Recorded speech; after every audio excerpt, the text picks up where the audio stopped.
Welcome to Blockstars, Ripple's podcast that features leaders in crypto and blockchain to discuss the basics of these technologies, the current landscape, and the real-world problems being solved. I'm your host, Ripple CTO David Schwartz.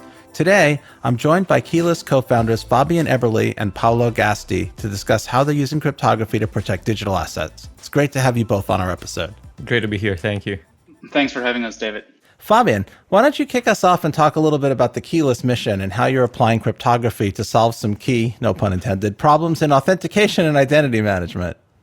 Thanks very much. Yeah, a real pleasure to be on the show. We are a deep tech cybersecurity company innovating and shaking up the authentication and digital identity space. And we're building the world's first privacy-preserving biometric authentication and personal identity management platform that empowers businesses to embrace passwordless, protect the remote workforce, and enable strong customer authentication with just a look. But this technology allows for much more, such as cryptographic signatures, which we're quite excited about in the context of identity. And this is based on more than a decade of research in biometrics and cryptography, in particular, the unique combination of privacy-preserving technologies such as secure multi-party computation and zero-knowledge proofs with machine learning and modern biometric authentication methods such as facial recognition and behavioral biometrics. So what's the problem?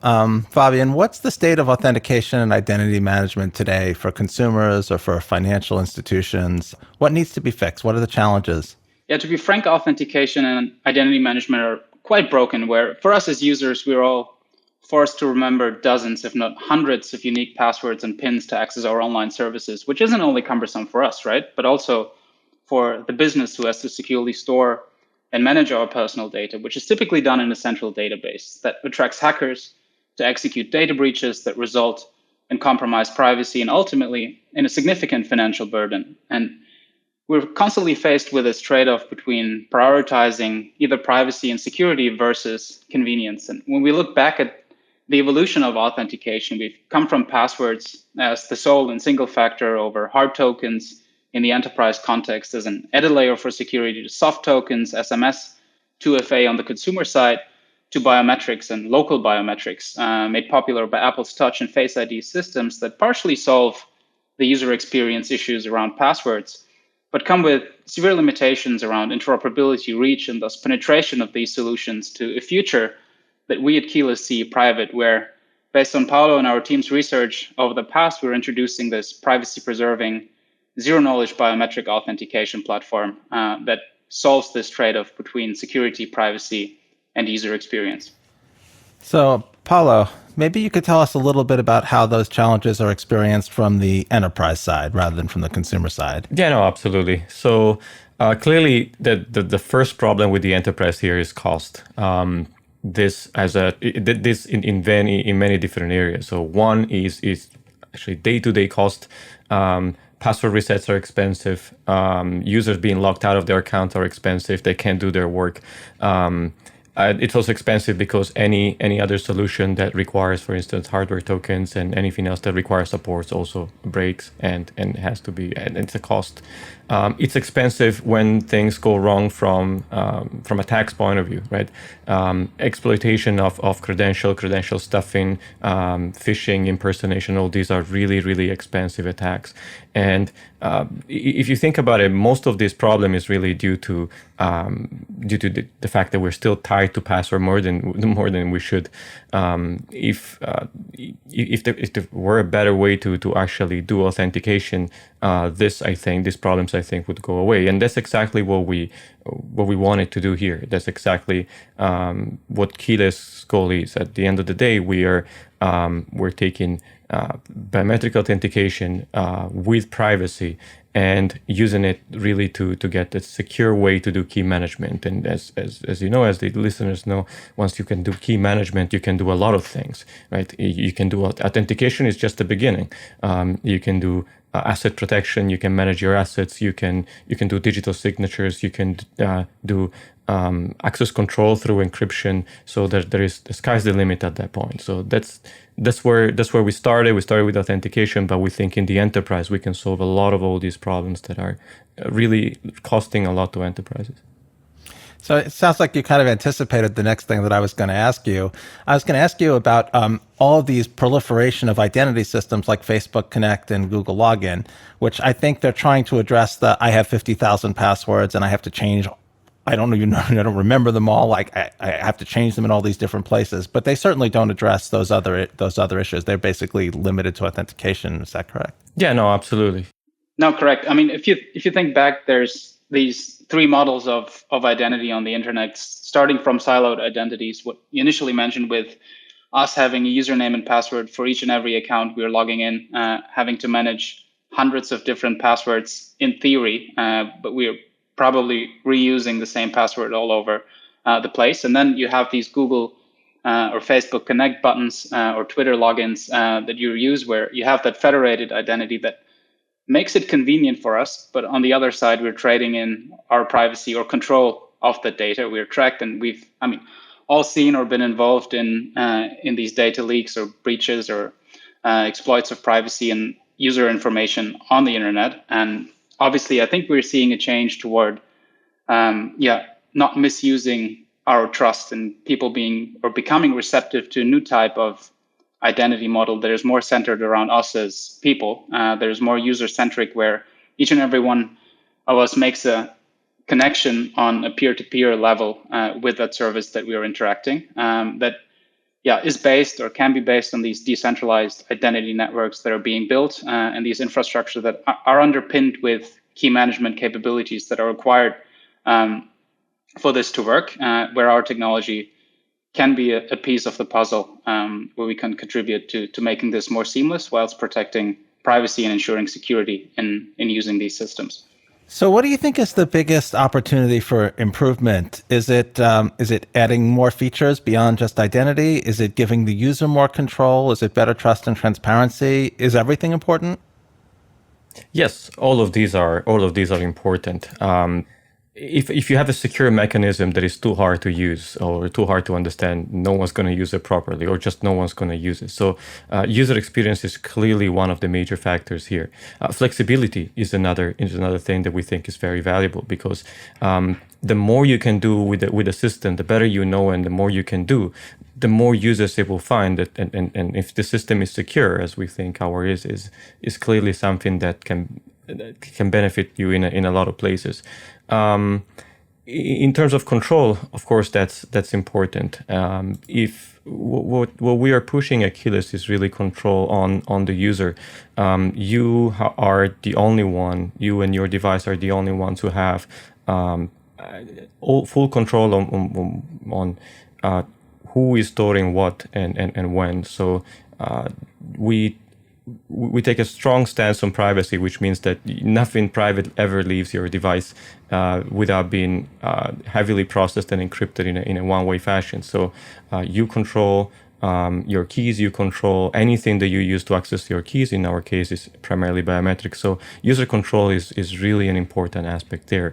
And of course, we're not the first to bring that up, but we think we have quite a unique twist in how we put together user experience, security, and user control in one place. We think this is something the user can understand, the user can relate to with respect to what they're doing, and therefore can use effectively. I wanted to ask both of you about something that I've struggled with professionally for a long time, which is the importance of privacy. I understand on a theoretical level, and I could talk for hours about how important privacy is. And yet, what I see is, like, if you look at consumer behavior, they throw away their privacy at the drop of a hat. They use services that are free because they're essentially paying by giving their information to other people. They're allowing targeted advertisements. Now, like, this is not a new problem, but it's certainly more pronounced in the internet age. And one of the things that I find is that when I talk to people and I tell them, like, don't you care about your privacy? They're like, absolutely, that's super important to me. But then if you look at their behavior, you don't see anything in their behavior that reflects that. And when you are trying to promote a product that's technically superior and one of the advantages is privacy, and people don't really care about privacy, I'll start out by asking if you guys, have you experienced that, where consumers will say they care about privacy, but you don't necessarily believe them on sort of like on the consumer edge? Oh yeah, no, certainly that's the case, and that is that trade-off that I think initially mentioned, where yes, everyone cares about privacy, people do care about security, but once it becomes or adds any sort of friction in the user experience, you just stop using it, and then you go back and using the Facebook button or whatever else it is. What we do see though in terms of making privacy as a default in newly built products or technologies that makes these things work, where also I'm based in Europe, where we have these legal frameworks around GDPR now coming up with CCPA in California, PDPA in Singapore, the same in Brazil, etc. Where yes, and especially corporates need to treat private data in a certain way. And I think where one approach that we're taking in Keyless, for example, is we're thinking this is the right step to do. And obviously, I'm quite happy that these regulations are there, even though, yes, you have the cookie policies and all those pop-ups that in the end you just click yes, yes, yes. And it feels like, okay, it's just an added friction that you need to adhere with. But on the other side, what we're doing with biometric authentication is quite radically different in the way that we perform biometric authentication, but we're not involving personal identifiable information. So at the very least, this is GDPR compliant, but it actually exceeds these requirements because we don't involve personal data at all, even though it's biometrics and inherently private. And on the other side, you're having these security frameworks, especially in the financial sector with PSD2 or open banking in Europe, where the bank is required to authenticate their consumers with at least two factors, being an inherence factor like biometrics, a knowledge factor like a PIN or password. So you end up receiving one-time codes that you need to copy and paste whenever you make a payment, or a soft token you switch to, like a Google Authenticator or a secure banking app. So we have these regulations that enforce security in these processes, but do add another layer of friction in, for example, authorizing a payment above a certain threshold of, like in Europe, 30 euros per payment. And one of the solutions or products that we're offering is basically a one-look multi-factor process where I, as a consumer of a bank, I can make a payment, don't have to switch to another application to perform that MFA process, don't have to copy-paste a one-time code or receive with an email or SMS. I simply remain in that app. I look into my camera. I can use any device I want to use, and I authenticate with multiple factors by design, whilst I don't reveal any of my private data to anybody. So my biometric template isn't stored on my device. I can use any device. It isn't stored on a central server or database of a third-party provider, but it is encrypted, split up, and stored in one-way encrypted shares on a network of nodes that perform the distributed authentication that looks and feels like Face ID, but essentially offers a notion that has privacy and security built into the system. But as you said, if you add any friction anywhere, it's hard to adopt. So, David, I really love your question. I think it's a very interesting one, but I have to say I think I disagree with the premise of that question. You seem to imply that there is actually a choice for users between using a private system or system that protects their privacy and one that does not. But I don't know that is really true today. If I'm a user and I want to browse the web, I want to buy something on Amazon or find something or search for something on Google, I just can't really do it in a private way. And those are the tools that are easy to use and then people tend to use. I could go all the way in, use Tor, use a search engine that is more respectful, uses privacy, but that is really not something that the average user is able to do. Where I think we differ from that is in that we are, as Keyless, we're making not only authentication more private, but also easier to use. So in that case, I think it's a win-win in terms of security and privacy and usability and user experience. So that's where I think we're better than what you can do now, for instance, with the web. So I'll ask you the same question about security then. A lot of people will see security as a pure cost center, and they'll tell you that it's cheaper to say you're secure than to actually be secure. And when you're trying to sell people a product where security is a significant advantage and you've put a tremendous amount of effort into making sure the product really is secure, you have to convince people that that matters. Has that been difficult, or have you had particular ways that you do that? Or maybe you disagree with the premise? No, not this time. I think this is spot on.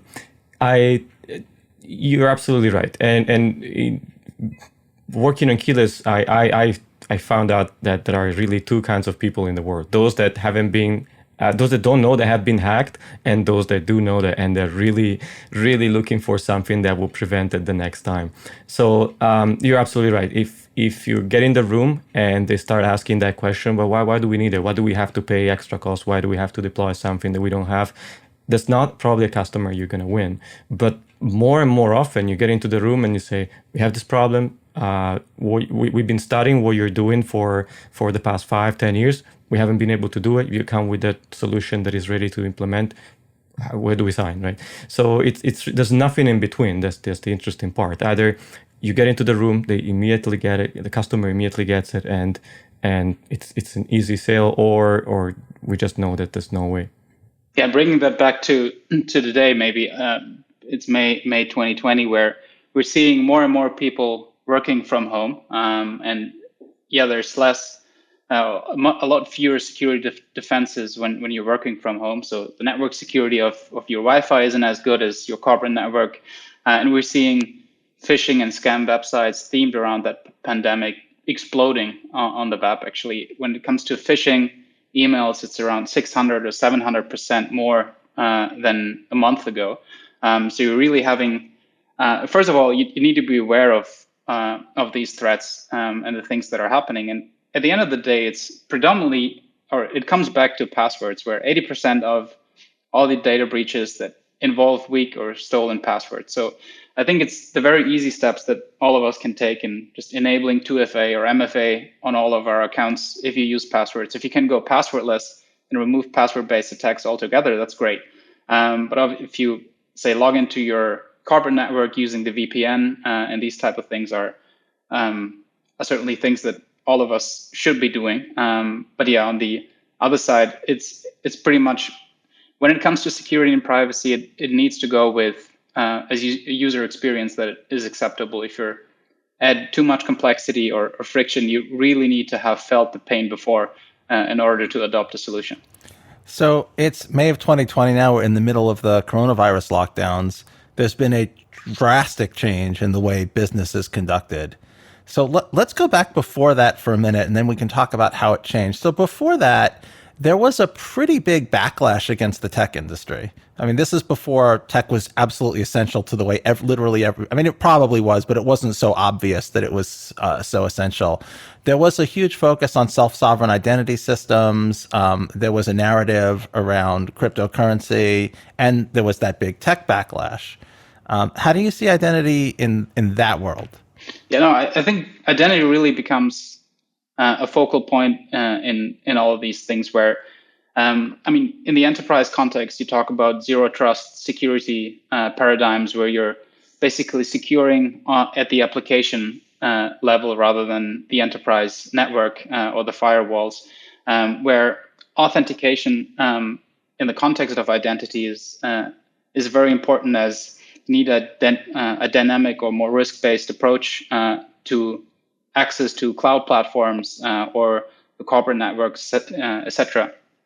And yeah, having a solution that both offers privacy and strong security and reliability in accessing the corporate platforms remotely, whilst offering a delightful user experience that everyone can use. And there's industries like healthcare with telemedicine, or education with remote schooling, exams that have to be held remotely, or classes that are held remotely, which people haven't done before. And even something as easy as performing a class via Zoom or Microsoft Teams or Cisco WebEx can be difficult for some people.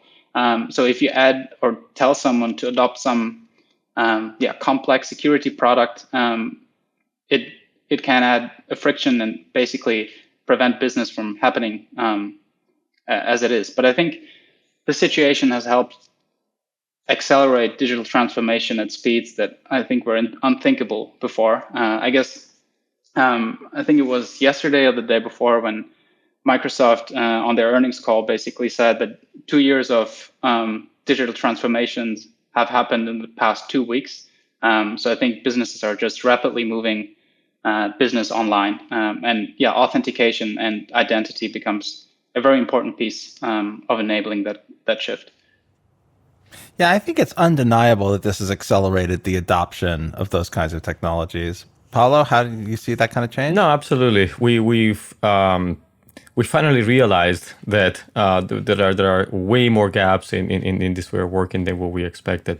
All of a sudden, from one day to the next, everybody has to work from home. They have no secure way to access their accounts, no secure way to access their workstation and their internal resources. So, I mean, what do you do at that point? Right? Do you have people to access them insecurely without a VPN, or do you hastily deploy a VPN and then who knows what's going to go wrong with that? I mean, how many things are going to go wrong with that?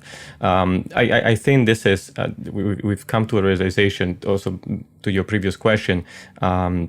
If you didn't know that you needed security before, now you really do know that. You've seen not only the attacks, but you've also seen all the things that have broken since users have started working from home.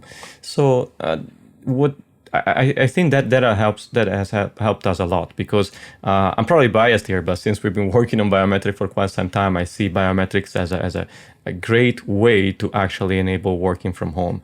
I can work from home, I can log in with a password, but no one would really know who is logging in at this point, other than someone who knows my password. Is it me? Is it someone else? Biometrics give you that extra peace of mind, because I know it's Paolo, and I know that because somebody presented a fresh live biometric sample right now that was checked immediately, was checked right now. So I know that this is Paolo. And if you tie that to an identity, then that opens a world of possibilities. Because of this COVID-19, we've been in touch with several companies that would like to work with freelancers, for instance. And you want these freelancers to be able to have their identity moved from one company to the next and then to the next based on their biometrics. So this is again, a new world of possibilities that this has opened, that for us is really, really interesting. And it's a really good fit for biometrics. You really get to know who really is on the other side of the wire, as if that person was in the same room with you. So very exciting for us, for sure. What would either of you say to a sort of consumer biometric skeptic? So like if my position was, yeah, I like biometrics, but like I can't change my fingerprints. So if they get compromised, or once my fingerprints get out into devices, then everyone's going to have them. And then how can you use them to uniquely identify me? Or, I've grown this long beard in quarantine, but if I shave it off tomorrow, then I won't be able to get into my bank account because it uses Face ID. Like what's the general answer to that type of skeptic? That's a great question, and I think we can answer that on two different levels. One is security, like a hard security, and the other one is user perception. And they're although they're very different, they're equally important. So on the security side, this you're absolutely right. You what you say is correct. This is really, really not only valuable and precious data, but also irreplaceable data, right? If a company loses 500 million passwords, oh well, it's a big deal, of course, but users can change them. But if they lose 500 million of biometric samples, that's a different class of problem. So that is really a big deal.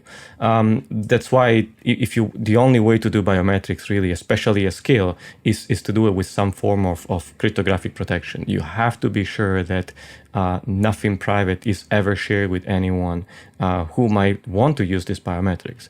So and we're lucky because we're at a point in time where not only we have cryptographic tools that can do that, but we also have fast enough systems that can actually run those cryptographic tools basically in real time. So that's a great combination we think that is enabling these technologies. On the user's perception side, I think there's still a lot of work to do. Users correctly are very concerned about their biometric data, and sometimes it's hard to explain what a privacy preserving system is able to do and how it's able to protect their data. Sometimes they don't trust maybe a specific vendor, a specific implementation. So in that sense, perception is very important, because lack of trust will probably push them to choose a solution that is far less secure and far less privacy preserving. So it's very counterproductive for users. So that's where a lot of effort we think we need to put, we and everybody else needs to put a lot of effort, again, is in perception. Every time there's a compromise of a database and passwords or other information are stolen, I always make the joke that affected individuals are advised to change their mother's maiden name in the street they grew up on. Obviously, you can't do that. Enterprises don't want to store this information because if it's compromised, it causes damage, and it's not something that there's no real value in them having it. Do you have an alternative to enterprises having to store information, or a better way to allow them to avoid compromise? So no, absolutely, and that's really the core of the technology that we developed. That is, we do want to have all the benefits of having centralized authentication, where we do have the truth lives in the cloud, right? You can have as many devices as you want, and it doesn't matter which device you're using. Your biometric is still the same, and you want to have exactly the same experience. You're on a desktop, you're on an iOS device, you're on an Android device. It should be the same, and you can get it if you have a centralized place where biometric information lives. Now, I'm sure a lot of the listeners will be screaming bloody murder. How can you have a centralized place with everybody's biometrics? And I agree with that. And the way to do it is by using hard math and cryptography. So what you can do there is you can have mathematical proofs that the way in which you're processing a certain type of very sensitive information is completely secure. And there is nothing that the party storing it, the company storing it, the cloud can do with that information. This information is completely opaque to them. And only a user, possibly with a trusted device, so their phone, their laptop, and with their own biometric information, can make any use of that information, right? Can test whether or not, is this my face or not, right?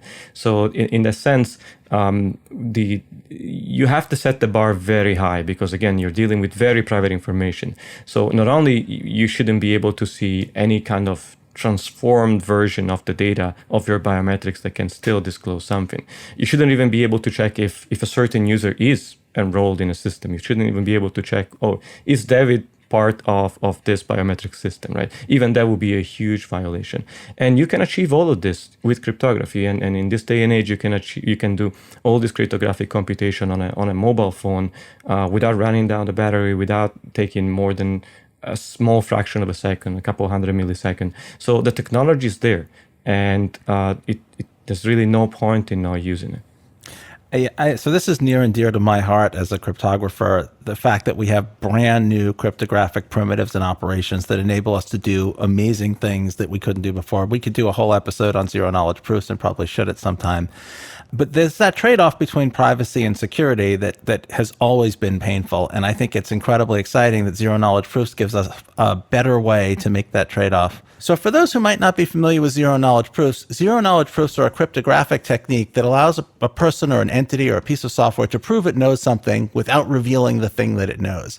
And that's super important to this sort of security privacy trade-off. Like if you know a password, if you prove you know the password by revealing the password, then you're constantly revealing the password. If you could prove you knew the password without revealing the password, you wouldn't have to make that painful trade-off between privacy and security. Fabian, you want to talk about how we can make that trade-off better with some of the new technologies? No, yeah, exactly. And I think what Paolo just mentioned, where you have these databases of biometric or other sensitive users' data, where solution providers who offer cloud solutions that are accessible from any device and any platform that essentially end up having a central database or company control either your customers or employees' data stored in their data storage, which is a juicy honeypot of very sensitive immutable data that sits out there. And then you have those privacy and security techniques such as local authentication, where yes, you enroll your biometric template securely on your trusted chip or the secure enclave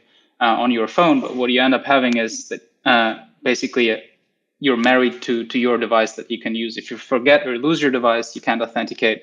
And what you end up from a corporate's perspective is you have a fragmented authentication experience based on which device your users or customers are using. And what we do with zero-knowledge proofs and secure multi-party computation is essentially marrying both or combining the user experience benefits of ubiquitous access with the privacy and security benefits of local authentication technology, where you end up fragmenting a user's face in nonsensical pieces of data strings that in combination with the user's device and the user's biometric traits, such as the face and the behaviors, can be recombined on the spot for a one-time use. So you can recombine your passwords to log into a service, a one-time code to authorize payment, or a cryptographic key to sign a cryptographic claim, or digital signature, after which that secret disappears.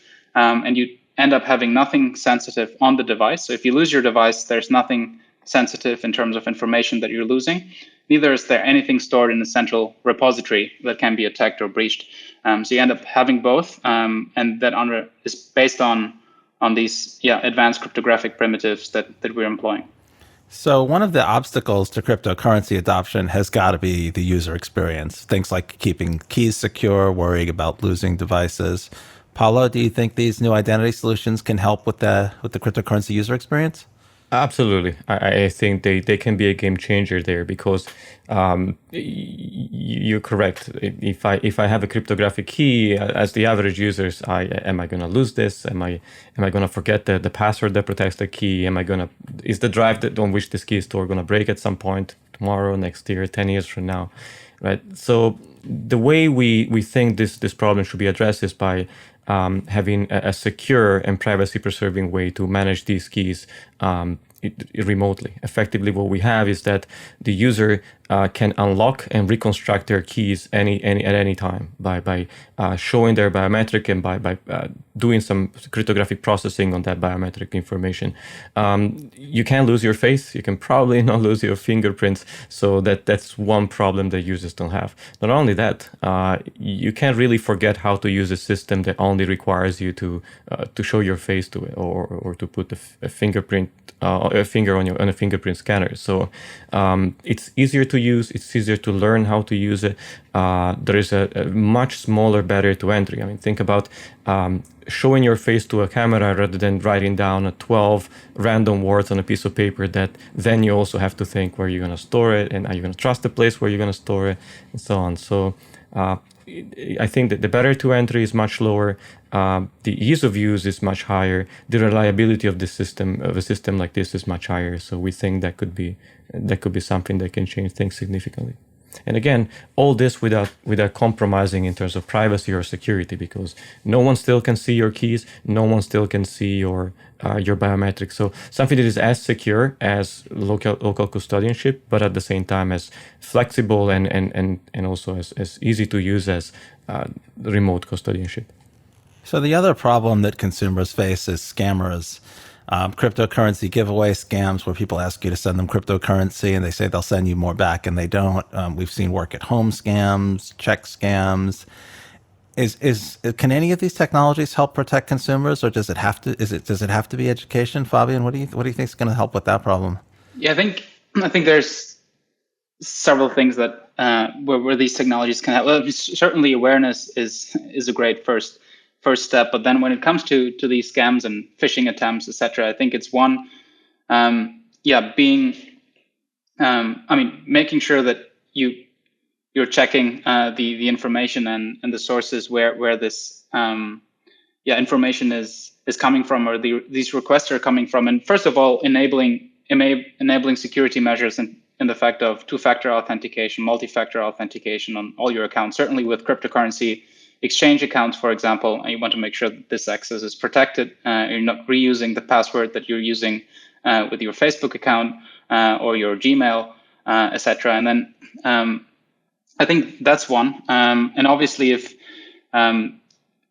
you have a strong customer authentication product that has this privacy and security technology built in and allows the customer to basically access these services with a simple look at the phone, this is something that would change this security paradigm radically.